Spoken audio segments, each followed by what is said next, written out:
Well, this morning we have a very different subject than the one last week, or the last lecture, because we are going to explore a field where, for the most part, efforts have failed. We are trying to discover a little more about life. Not life as time, but life as energy, life as vitality, life as consciousness, will, wisdom, and action. And in order to understand these principles, we have to do something that is against present policy. We have to turn to the past. At this moment, the world is very conscious of the present and fearful of the future. Where much of the problem rests has been ignored, and that is in the past. Now, the past is something more than dead yesterday, and to overlook it is to lose the most wonderful text for the study of our problems, because none of these problems are actually new. They are all part of the descent of a stream of life. And this stream of life is the thing we want to consider. Some years ago, General Furlong, in his Rivers of Life, gave us a chart showing the development of races, sub-races, and a great arterial system of life descending through history.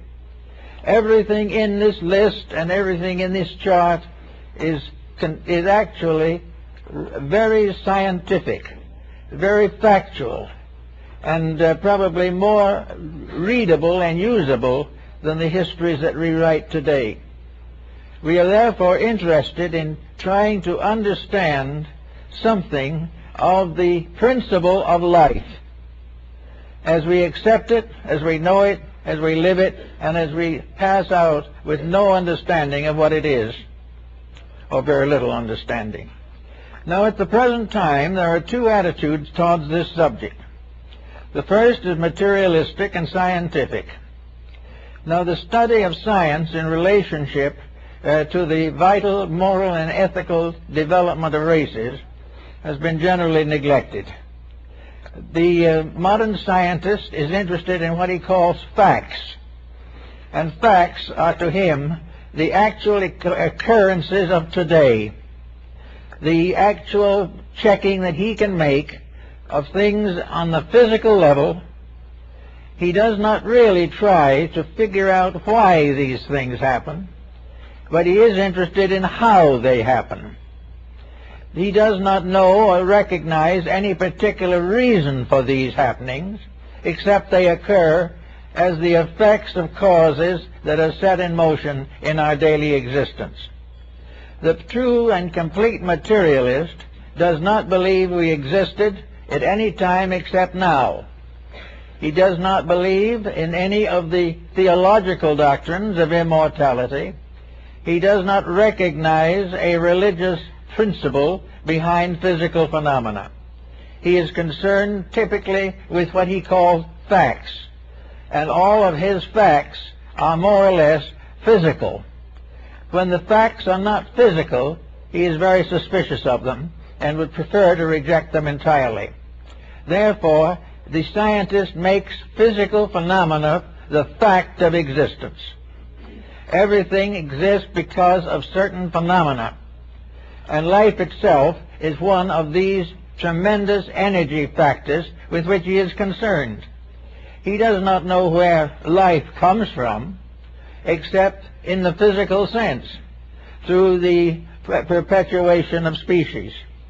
He does not know about the overtones which affect the conduct of human beings, because to him these things are merely passing shadows on the surface of a scientific factuality with which he is completely absorbed. The result is that as far as moral and ethical development is concerned, the scientist has to depend upon another factor if he wishes to develop any of the overtones of ethics. He has to divide his attention and admit the existence of something above or beyond science. This he hesitates to do because he feels that the moment he passes from the fact, he passes into a mirage. All overtones to him are simply the longings of the human soul for something beyond the physical. And the scientist is very doubtful if there is anything beyond the physical worthy of consideration. Now, on the other side of this coin, we have the religious point of view. We have that of the individual who by nature believes in the reality of the wonderful. He believes that there are principles at work constantly, that life is not simply a drifting along through a mass of physical phenomena. Life is the unfolding of a plan, a purpose, that there is a divine power at the source of life. He has his problems trying to prove this, but also he has certain points that are worthy of consideration. To the theosophist or theologist, as the case may be, the physical phenomenon of life is more than merely the unfoldment of bodies. Life is a stream of some kind, as shown by Furlong in his Rivers of Life. Life is an unfolding process going on constantly. It has passed through one cycle after another. It continues to move cyclically within the boundaries of law. Somewhere in this great pattern of motions, there is an ethics. There is a tremendous purpose. There is a valid reason. The theologist is not always sure what that reason is, but he believes in a divine power at the root of life, and that this divine power is the source of good, and that this divine power must be cultivated within his own life and the principles of it applied to society. Therefore, he has his point of view, but as far as the scientist is concerned, his point of view is scarcely adequate.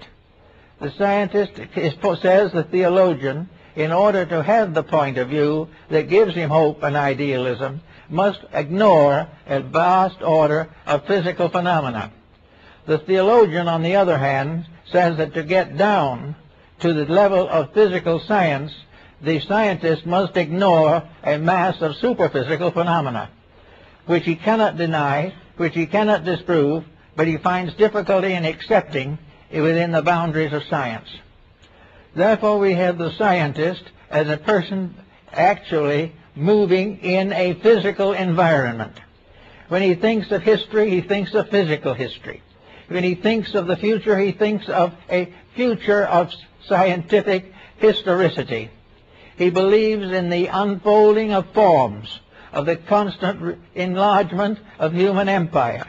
He believes constantly that the human being is the master of all things in the material world, that the human being is the lord of all he surveys, that he is constantly being challenged, but that growth, progress, and unfoldment are the result of the pressures of human occupation and exercise, that the physical world is being built by material means, and that these material means are largely under the general supervision of the scientific concept.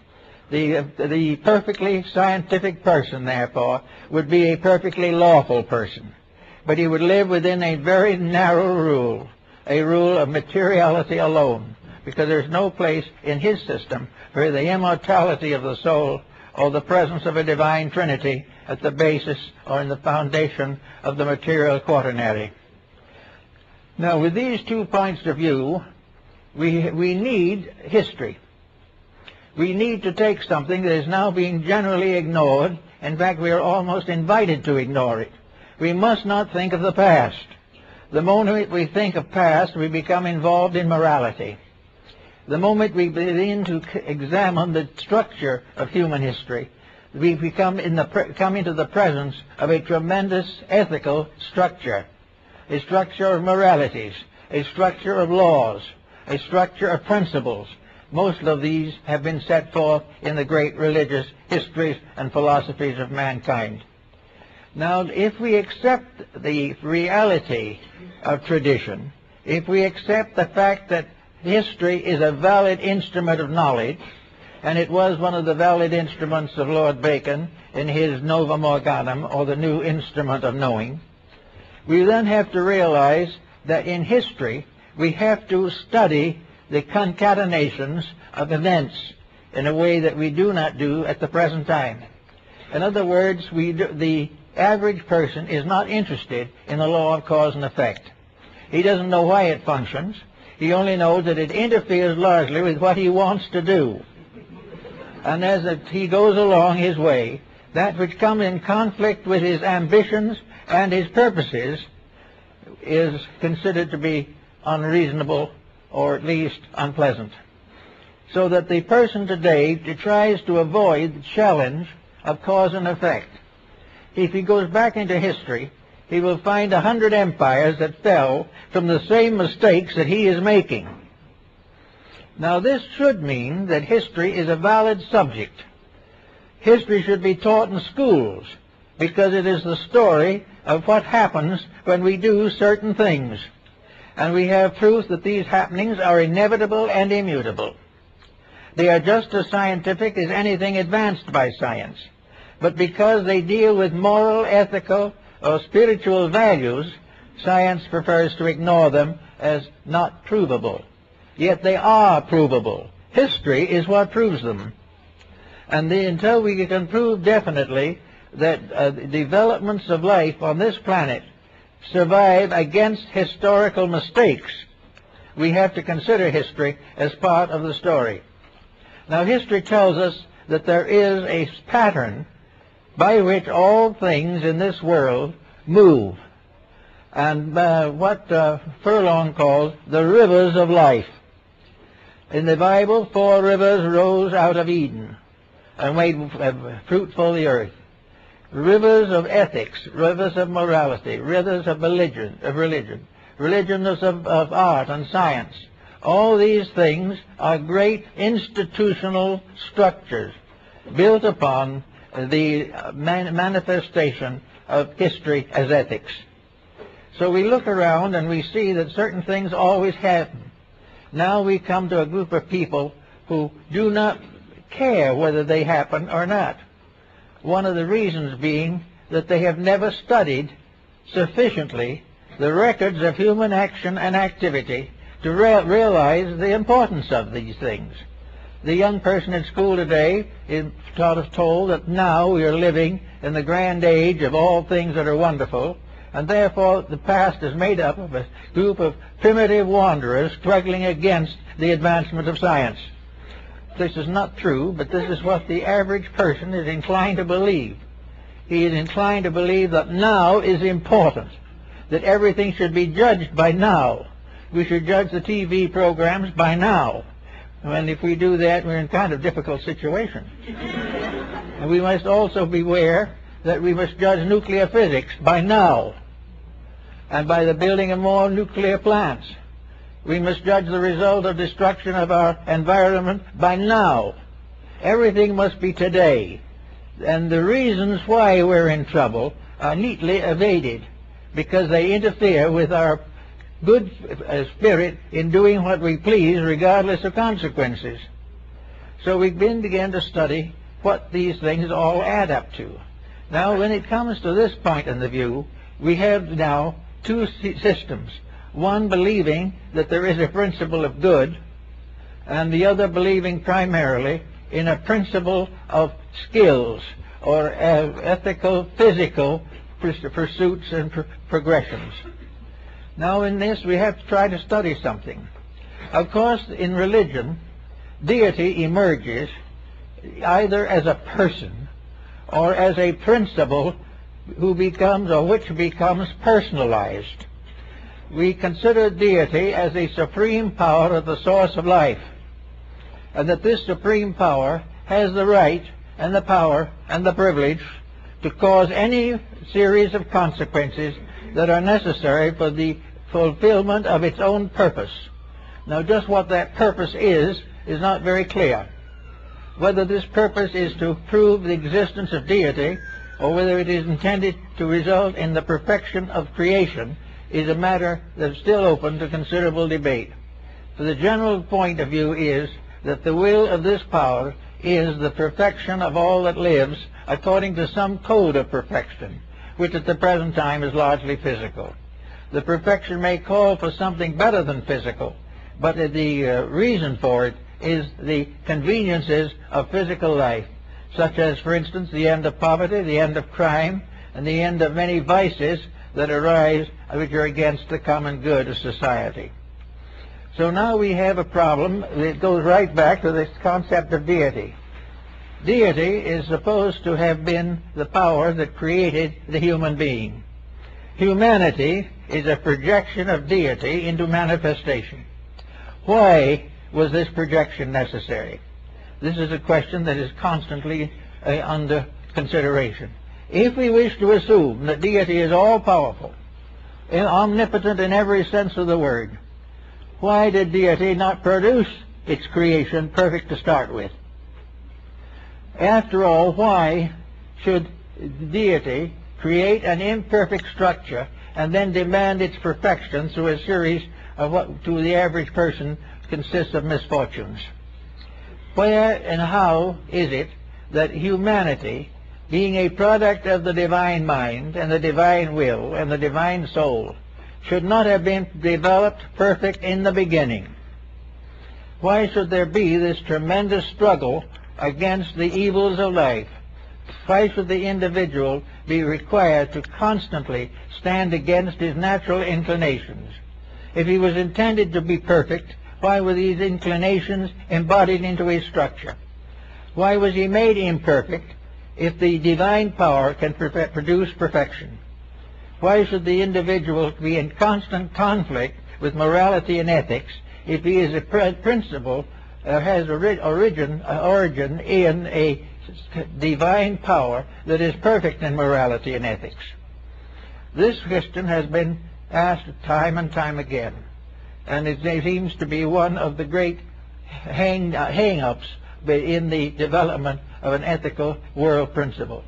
Why is man not perfect if he is the product of perfection?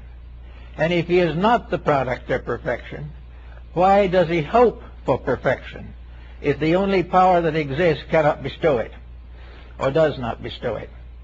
Now there has to be an answer to this, and the material scientists take it very simply. There is no such thing as a control demanding perfection. The human being is a growth, an unfoldment of physical forces and factors. And enfolded within it, this being is life, integration, and a power to grow, to become, and to propagate. These things are inherent in forms, but they do not contain within themselves any strict or certain form of ethics. They are growth, producing right and wrong, and right and wrong are finally sorted out by the results of action. The individual who has enough experiences gradually comes to certain conclusions. This theory, however, has been subject to a number of reversals. At the present time, we have more intellectual knowledge than ever before and less ethics. We have developed a tremendous growth of materialism away from ethics, away from morality, and away from principles. Now, if the scientific process is complete, and the final end of all things is the production of a self-sustaining creature, a being that is sufficient to all its needs, then science is in trouble because it isn't producing such a creature. If, on the other hand, only morality and ethics, temptation, and gradual moral growth can produce perfection or produce release from problems, then why and how does this come through in our theological studies and considerations? So we come to a very interesting problem here. Namely, let us now say that we are going to think in terms of a different concept of what humanity is.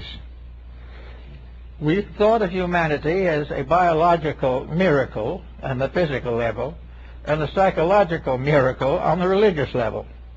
But perhaps there's something else to the thing. There's something more that we haven't investigated at all. And that is, what is the basic structure of life in this world? or any other created sphere of life. What is life in this sense? Now, the ancients had another concept of this, which we have generally overlooked. One of the oldest forms of symbolism for life is a river. It is a stream. And in most philosophies of antiquity, this stream of life is flowing out of a cause. It is like a stream rising in a great mountain and gradually drifting down the side of a hill, gathering small ripplets to itself, until finally, with a tremendous crash, this stream of life falls into the sea. And this is the great cycle of life, that this is life moving inevitably towards infinite differentiation and finally into ultimate reorganization and reintegration. Therefore, instead of thinking of life as simply an energy in the sense of humanity, let us think of humanity as an aspect of life, that life itself is a forever ensouling power. It is continually unfolding itself. And this great stream of life, which we call humanity, is one tremendous entity, an entity which is, according to some of the Hindu philosophies, composed of nearly 60 billion single entities. That what we call humanity is a vast energy, a vast concept and complex of motion, life, integration, and power. That what we call the human being is a member of this great society which we call humanity. Humanity is one structure, one being, one substance. And this humanity rises within the unfolding of universal phenomena. It arises not in materialism, but in the great process of nature and nature's labors, namely, be ye perfect, even as your Father in heaven is perfect. Therefore, we are thinking now not of humanity as a series of individuals alone, but humanity as the one being which we call the human being. We find this in the ancient religious systems of both Christianity and the ancient Hebrew systems from which the Old Testament was derived. We find, therefore, that there in the Old Testament that Adam Kadmon, is not a person. Adam Kadmon is humanity collective. There is one mysterious power. This being is one being. And this one being consists of all individual human beings considered together and moving together in the great river of life. And this river of life is being moving to the perfection of itself. This is a little abstract and a little big to think about all at once, but it gives us a very important clue, namely that we are moving together along a pattern that is intended to bring about certain definite results. In other words, we are not paying for past sins, nor are we doomed to make more sins and nothing else. We are here to grow, to unfold the potential which we call human, which is one of the innumerable levels of life in the infinite universe. We are one creature, more or less, cast away like Robinson Crusoe on a desert island, but not cast away outside of the divine purpose, cast away to prove and justify that purpose. We are here to achieve the growth of this being which we call humanity. This being is made up of an infinite number of separate personalities, all growing together. This great being which we call the humanity also breaks up within itself into a number of races, sub-races, and divisions, all of which are part of one structure. This one structure being a level of growth in the universe, a level that has become part of everything, just as much a justified fact as the development of solar systems, or the development of planets, or the development of various continents on planets. These things are growth symbols, and humanity is an entity growing. One entity, made up of an infinite variety of individualities. This was the point that was made by Herbert Spencer, that man is an infinite variety. And when we think of man, we think of mankind not as a person, but as the person, composed of all the individual members of the human life wave. Humanity becomes, therefore, a life wave, a life motion in space, a life principle with which we must all become more and more aware and properly informed. This one principle, therefore, is not here to be punished. It is here to grow. And the symbol of that growth is simply a child. A child is a symbolic unit in this great process. The child is not born to suffer. The child is not born to make mistakes. The child is here to learn through trial and error to develop the potential of itself. In other words, by growing, the individual overcomes the stasis which we call inertia. Everything in the solar system is growing. Races grow. Nations grow.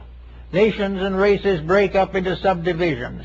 They can pass through all forms of temptations and problems, such as a child growing up.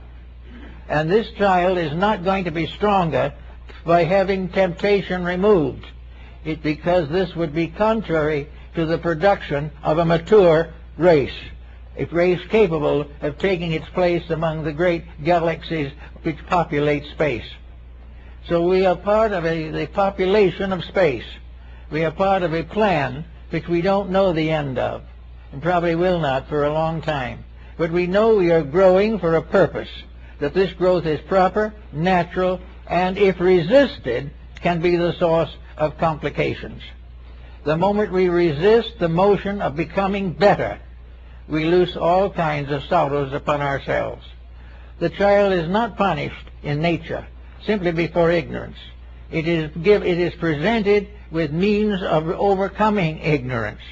But if it refuses to accept this information, the child may pass through a series of very trying experiences, not because anyone hates it or anyone wants to destroy it or that God has forgotten it, but because growth is the great reason for existence, whether it is in space, in the family, or in the world. These things are part of a great unfolding order of life. And this unfolding order of life is the thing that is important. Now, when the scientist says we should forget all about history and forget all about the past, he deprives us of a great textbook of experiences and their consequences. There isn't a single problem that we face today, except possibly nuclear physics, and even that is questionable, that has not already been faced. We know very much what happens to nations that drift away. We know what happens when a society loses its ethics. We see the ruins of the past, and in every case these ruins stand for the misuse of power. Generally speaking, every nation has gone down to disaster, like every individual, through selfishness, through lack of self-discipline, and for ambition to power or wealth. They've all gone down from that cause. So we very carefully avoid mentioning that cause, because it would interfere with the prosperity of the hour and might tempt us to improve ourselves. If this temptation became strong enough, we might become a comparatively intelligent race. And that, in turn, would be a great distress to those who want to exploit us. But these things are not God punishing us. They are the laws of life, the simple principles of integrity asserting themselves over the various ambitions and vicissitudes of human nature. Therefore, we live in a reasonable world. We live in a world in which all things are growing. We are living in a world in which cooperation is inevitably necessary, but we are still striving desperately to maintain competition. We are definitely in need of one religion, but we are afraid we might get it. And instead of working towards it, we do everything possible to keep the barriers up to cause various denominational intrigues and ambitions. Everything that would tend to solve things we are afraid of. And yet we have to face these things that are right. And the power of destiny, as it was known to the ancients, is the power that says this is going to happen. No matter what we do, we are going to grow. And if we grow the easy way, we can have pleasant gardens and a pleasant life. If we decide to grow the hard way, we will have war and strikes and conflicts and plagues and various inquisitions, as long as we resist the natural law of life. In other words, what we call our environment today is our school. A great moving mass of life with a certain specific destiny, humanity, an entity in space, a collective. We have human collectives, then we have another collective, the animal collective. We have these units are vast entities representing laws of living and levels of existence unfolding in one magnificent environment. And this environment is suitable to protect them all, fulfill them all, and bring them all to the perfection of their purposes.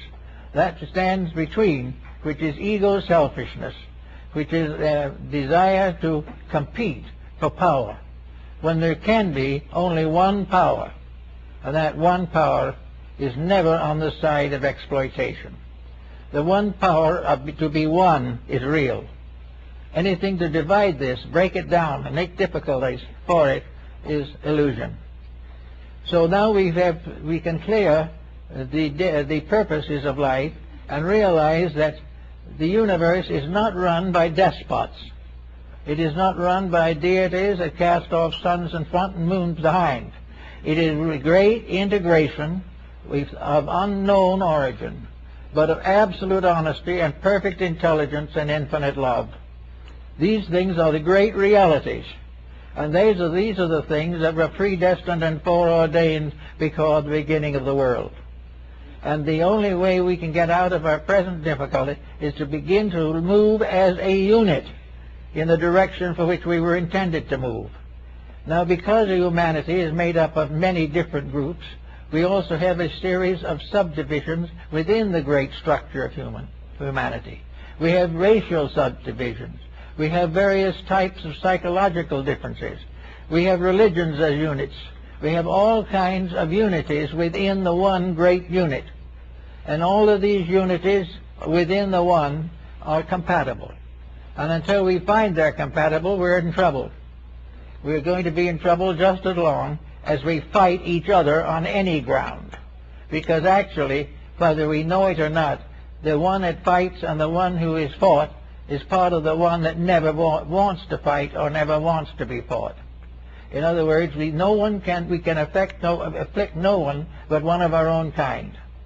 We can affect nothing detrimental except by injuring the great unity of ourself, this unity of the human being.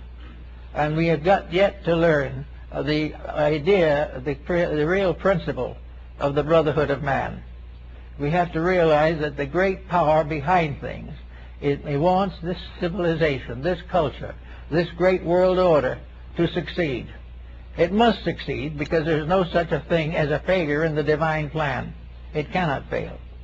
By the very nature of itself, it cannot fail because it is infallible by substance, by essence, and by reality. So we can fight with it for a long time. We can oppose it for ages. We can put down 10, 20, 50,000 years of war and pillage, but it has no bearing upon the essential fact that it must end regardless of how we realize or how we think. First is the realization of the brotherhood of man, and secondly, the realization of the identity of all that lives. These principles become a solution to the constant pressures of our day. Now then, when we go a little further into this matter, we begin to study the various effects of life upon these points. Now, finally, if we consider this vast unity as one, which it is, the Adam Kadmon, the one that is made out of the stardust, then the other mind, a small one, the physical atom, so-called, ADM meaning in Hebrew a species or a kind, not a person. Then we have the problem of this little atom. And this little atom is ourselves. this little atom is each human being, because each human being is a galaxy. Within our skins and in the various structures of our body are as many worlds, planets, and mysteries as anywhere in space. We have an inner space that is filled with life, just as the space in which we live. This space lives in us as we live in it. This space, which is ourselves, consequently represents a pattern that we must all follow.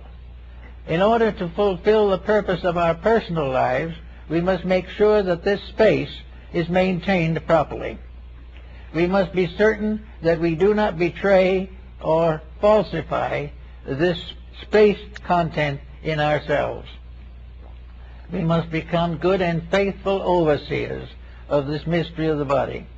And in the story of the biblical history, we find that the ego, or the self, becomes, in a sense, the custodian of the body and the custodian of the laws of living. So we can go as we wish in this traveling. We can become good and faithful servants, keeping the laws of health to the best of our ability.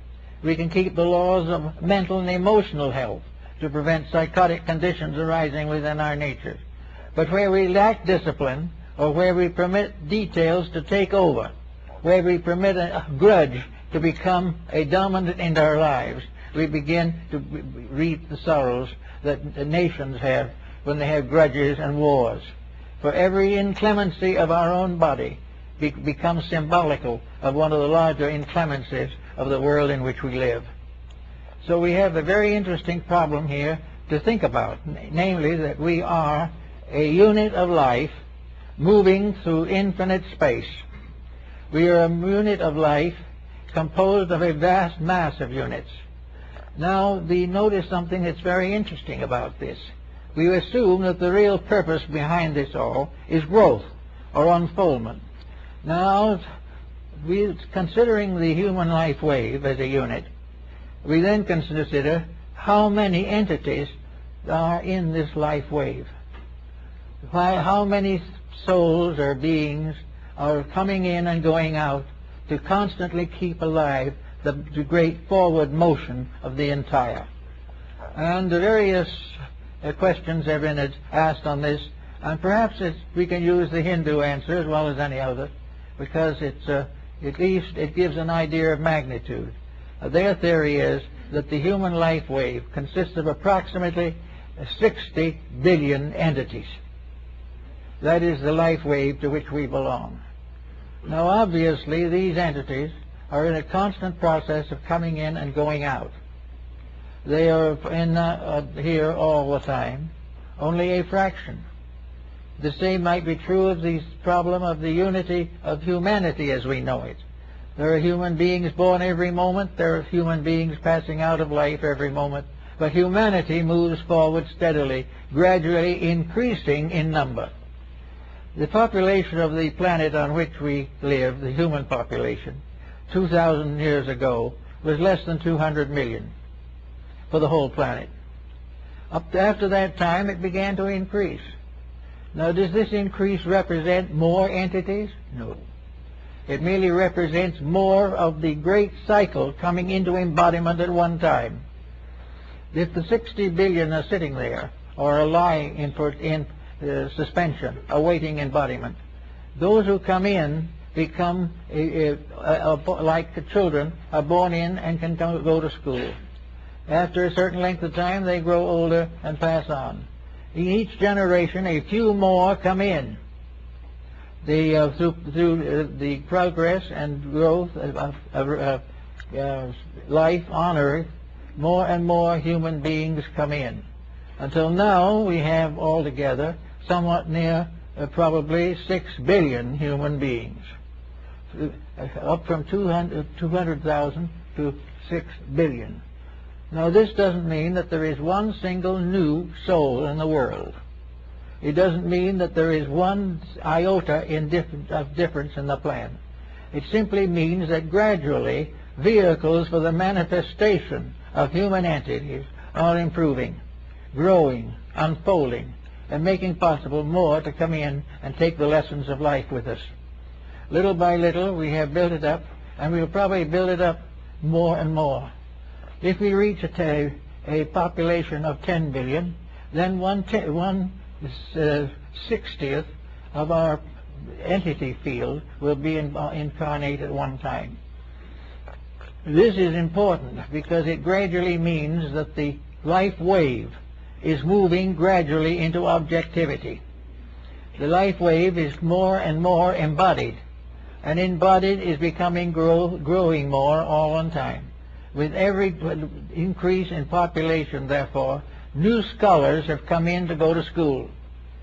And those few who have graduated disappear or vanish away, but they are in no way substantially changed. There is no death in this pattern. There is only a constant changing toward the better. Now, this is a very large concept, and it's a concept that must be given a lot of consideration. But it is also a concept which contains within it space for growth, and it takes away from us forever this fear of eternal damnation, or from the scientific point of view, eternal oblivion. We are growing up as a being in space. There are other beings. There are animal kingdoms. There are plant kingdoms. There are mineral kingdoms. And even minerals grow, although it's sometimes difficult to point it out. Paracelsus described definitely the growth of metals in the rocks. And I have seen one, this alchemist here, a little old gentleman, who had a little tiny gold tree that had grown in a rock and was still growing, although it was depending on a small piece of rock. Everywhere things live, grow, and fulfill something. Every form of life is part of something coming forth to go to school, to go to learn the lessons of immortality, to become perfect as their Father in heaven is perfect. And this whole pattern has in it not one single moment of evil. It has not one moment of selfishness in the pattern. These things are the result of the individual not gaining a proper insight into the problems of the life to which he belongs. So we can say definitely, for a moment at least, that what we call life is a motion of a great wave of entities into manifestation. That these waves of entities are everywhere in space. That we are by no means the only one. That within our own little planet there are several of these great waves moving at one time, all compatible and all misunderstood, all fought against by the very persons who should be fighting for them. Now, in this particular time which we're worrying about, we know that the resistance to growth has become greater and greater, and the errors of mortal mind have become more and more difficult. We are rebelling against life, whether we realize it or not. Anything that does not dignify life is against it. Anything that does not help it to grow injures it. Now, all of these things that are good and bad are not tremendous. It is not a great crime or a great sin for any individual to want to be happy. We all want to be happy. But we haven't found out yet that happiness lies in the keeping of the rules rather than the desperate effort to escape them. We have a feeling that if we can get rid of all law and order, we'll be happy. This isn't true. The more we get rid of law and order, the more of lawlessness and disorder we have. So each individual becoming a student, or as this the Rosicrucian formula, an abecedarian in the College of the Holy Spirit. That is exactly what we are. The College of the Holy Spirit is the complete environment in which we exist. The matriculation of the great group of entities is an entry of a group of entities into a great educational, cultural system that is completely idealistic, that is completely real, and which will only may be perfected when human beings keep the rules. Now, there are deities of ancient times who were the deities of rules and laws. There were deities of wisdom and truth and health. But all of these deities are symbols of rules. The god of health is the symbol of the individual who lives according to the laws of health. Everything that goes as it should does so because of its order and because of its reality and because of its integrity. These things we have to face, and we like to think of ourselves as perhaps a vast ship upon a sea of infinity. And on this ship, like Noah's Ark, are all the living creatures of the world, all on the great journey from here to there, which in reality is from ignorance to wisdom. Authority and power, all these things are illusions. Now we say the individual leaves here. After having 70, 80, 90, whatever it is, or less years, the entity retires. Now where does the entity go? What happens to it? Does it cease? Does it pass into some kind of a Hades, as a theological entity might be considered? Does it pass into oblivion, as science would dominantly say? What happens to it? The answer is, according to the wise, that it returns to the ocean of the race of which it is a part. It becomes again a part of the great structure of totality. But each time it comes back, it brings with it another grain of reality. Out of every life we learn, either from our action or because of our action, that there is a certain truth that we are going to gradually accept. For instance, maybe for 50 lives, we've been feuding with various circumstances. We went through a certain life, we feuded with the family, and went off by ourselves and died lonely. Another time, we feuded with the government, became radicals, and sometimes maybe we were executed for heresy. On another time, we were feuding with the economic system and put on great strikes and so forth. All the time, we were against something, and that being against something kept bringing us back because we hadn't learned the lesson. The more we fight, the more certainly we'll come back, because the only answer to not coming back is enlightened peace. This is the only way in which reality can survive. But each time we go back into that source, that great complete collective, we carry with us germs and traces of wisdom that we have learned. Before we pass on, we have learned that the struggle was wrong. Before we pass on, we may learn that wealth was no blessing. We may have learned that intemperance was not good, or that narcotics could destroy or prevent the development of our inner lives. These things go back into the unit, and gradually the great being, humanity, gradually becomes wiser in all its parts. Little by little it grows, each individual contributing one tiny grain of truth to the construction of the entire. And in the course of time, truth will survive, and every entity in this great cycle of, say, 60 billion, each entity will have learned the same lessons and will form a complete and perfect unity. From that time on, we will have an enlightened race. This is the race of the heroes, referred to by the Greeks. This is the eternal and divine race that occupies space, and which goes on to the next step of the great unfoldment towards reality. What is the end, the very end of it, we do not know. But we know that every part of it is perfectly organized, perfectly integrated, perfectly reasonable, and eternally good. And that the only difficulties we have are the ones we make for ourselves. The only difficulties are those in which, in our self-will, we struggle against the inevitable. As Böhme, the mystic said, German mystic said, self-will, this was the fallacy for which fell the angels.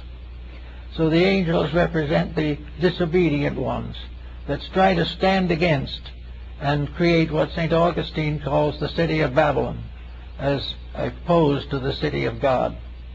But everything, that wherever there is a rebellion, it seems as though a little group of these souls, of this one entity type, make little kingdoms of their own, here and there, somewhere in space, and put over these little kingdoms the various tyrannies of their own making. This is true of all the races that are developed within the great body of humanity. Each of these races is a vital organ in the structure. just as it is in the political world. But each of these separate races is separate because it has not yet achieved unity. But it may have achieved considerable advancement in certain matters. And finally, advancement brings the realization that all knowledge that is real knowledge is compatible. Advancement of self must ultimately result in the advancement of all that lives. Unless it does, these little kingdoms fade away. The little tyrants come up in the world, the little tyrants come up in the family. Little tyrants like this come up in business enterprises, each one trying to dominate the world or dominate the little environment in which it lives. This struggle for domination is the recognition or the acceptance of separateness, the existence of the idea that each individual is working for his own salvation, regardless of its effect upon other people. This is completely false. Everything, regardless of what it does, must work for the common good, or it will destroy itself. Therefore, all competition is really a thing in fighting itself. Competition is humanity opposed to humanity, whereas cooperation is the recognition of the unity of that which is actually indissoluble. There's nothing but unity. Unity and private pride or private enterprise for the aggrandizement of self at the expense of the rest. So we find all these factors working to produce what we call life. And a life, as I like to think of it perhaps, is a great motion towards oneness.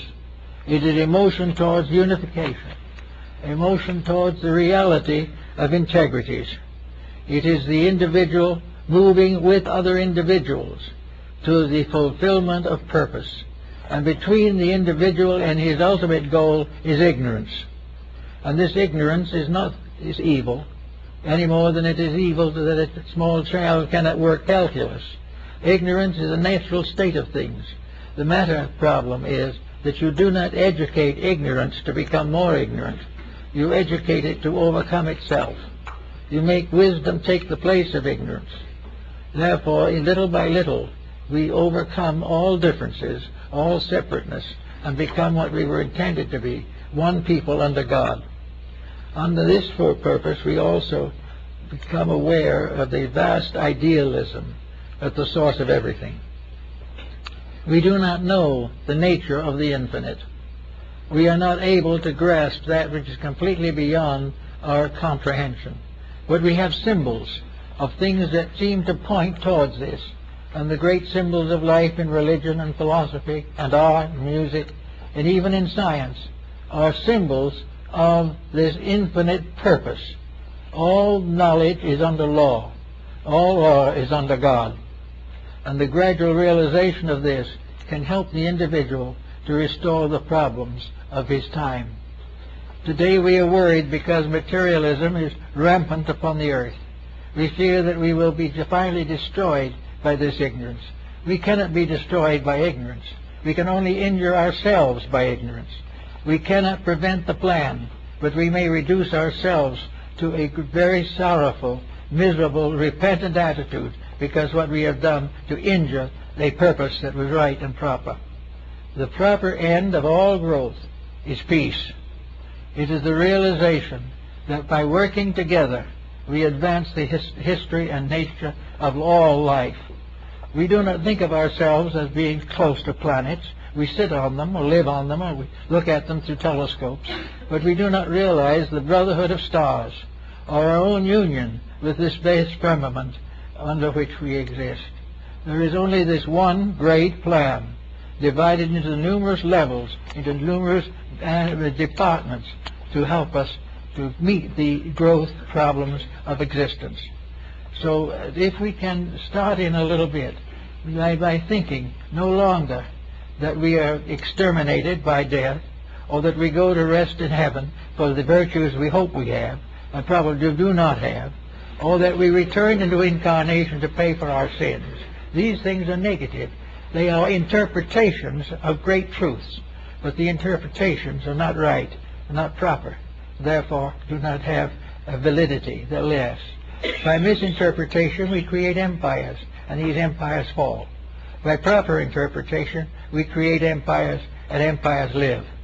Therefore, everything depends upon building with the law instead of against it.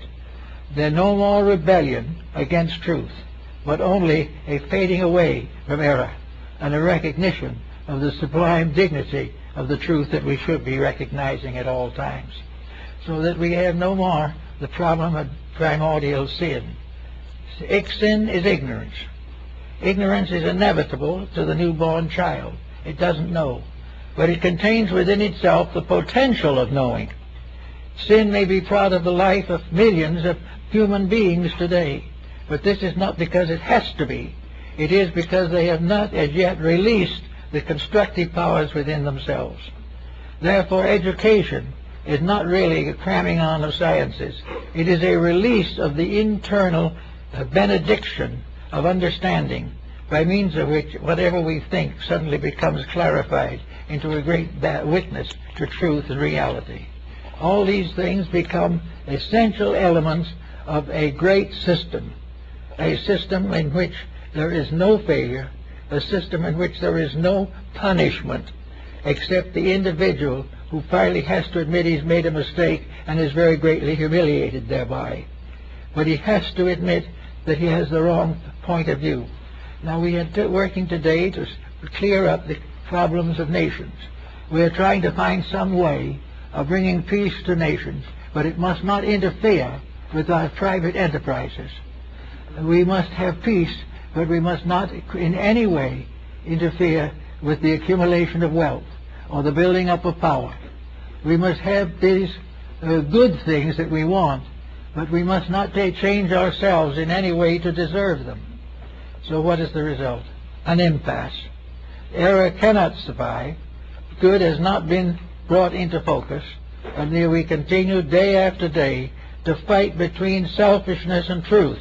And up to now, truth has been coming out second best, because we are too concerned with the little things about ourselves.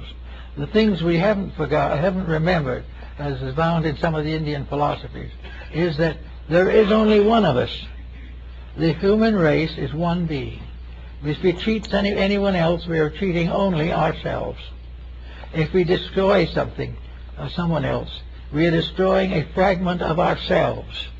Every evil afflicts mostly the individual who causes it, because it releases into action negative factors which will help to destroy all the purposes of life.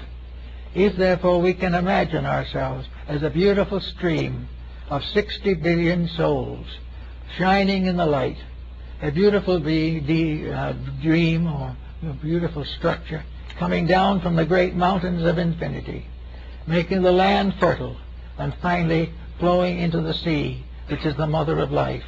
And from the sea it is picked up again and carried to the mountains, and it goes on and on. And this is the essential burden of Taoism. For in Taoism, life is like water, and it is under the control of the power of the sun. And it is this that causes it to rise, and this is what permits it to fall. But this constantly going on results in a world beautiful, verdant, well-ordered, and beautifully maintained, until the human being comes in, pollutes the water, destroys the air, and tries to achieve his own particular purpose at the expense of nature. And when he talks about nature, what is he talking about? He's talking about a whole series of these beings. Nature is made up of beings, all of which are essentially eternal and immortal. And these beings are afflicted by the selfishness of one of the beings, or one being, until finally the great purpose is temporarily thwarted. But the law is such that no matter how many mistakes we make, we cannot win with mistakes. Nor can the mistakes destroy us. They can only humiliate us. They can only restore our final faith in the realities of life. In the end and in the purpose of things, they are good, even though we have trouble facing them when they occur. So we let us think of life, therefore, as a great stream of eternal power, the very lifeblood of deity, the infinite of space, that which is unconquerable, that which is inevitable, that which is eternal. And in this flow all the races, nations, and peoples of the earth. And they're all flowing eternally towards unity with truth, unity with beauty, and unity with love. It is only our own selfish self-centeredness that breaks us all up into wars and camps and political systems and conflicting psychological entities. There is no reason for these things. There is nothing finally except this tremendous motion of life towards the fulfillment of its own divinities. Now, when this divine life finishes itself, when we finally come to the point where all of these entities have unfolded the potential which is in them, what happens? Then, according to mythology and legendary, we give birth to another race of gods, another race of divine beings that become the parents of worlds, the parents of systems, and take their place in the great hierarchy of eternal growth that goes on forever, beyond the stars, beyond the horizons, beyond the infinite, beyond the galaxies. There is nothing. We do not know what lies beyond. We do not know the infinite good because we have not achieved the finite good as yet. But it's coming. It has to come. And in the fullness of time, we will see that we are one being flowing through time and eternity to the fulfillment of the purpose for which we were intended. We do not know exactly what that purpose is, but we know that that purpose rests in the mind and heart of the deity at the source of life. The principle at the source of life ordains that we shall achieve and shall become co-workers with the angels and the archangels in the forming and shaping of destinies for worlds as yet unformed. It is a great system of eternal growth, and we should be very glad because there is no place in it for the infirmities of failure. They are all instances in a great success, and we must view only the great success and let that be the will of the power that we seek to serve. Well, I guess that's for the moment. Now, I'd like to make an announcement at this time. Probably many of you are aware that William Eisen, a very good friend of ours here, and many of you, a friend of the society and one of our speakers, passed away on Sunday, October 8th. Mr. Eisen was scheduled to speak here on Saturday, November 11th, on the Kabbalah. Before this lecture, that morning will be given by Isabel Kliegman, they will have a short memorial service, and we plan also to remember Mr. Eisen, who was really a very fine person, a good student, and a person dedicated to the integrities and ideals for which we are so concerned. We know you will all join with us in a brief moment of prayer or meditation to bless this soul on its journey. Let us unite for a moment.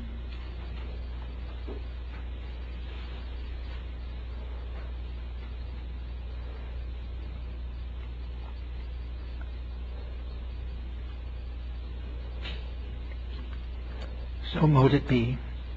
Another soul goes forward to new experiences in the great stream of eternal life.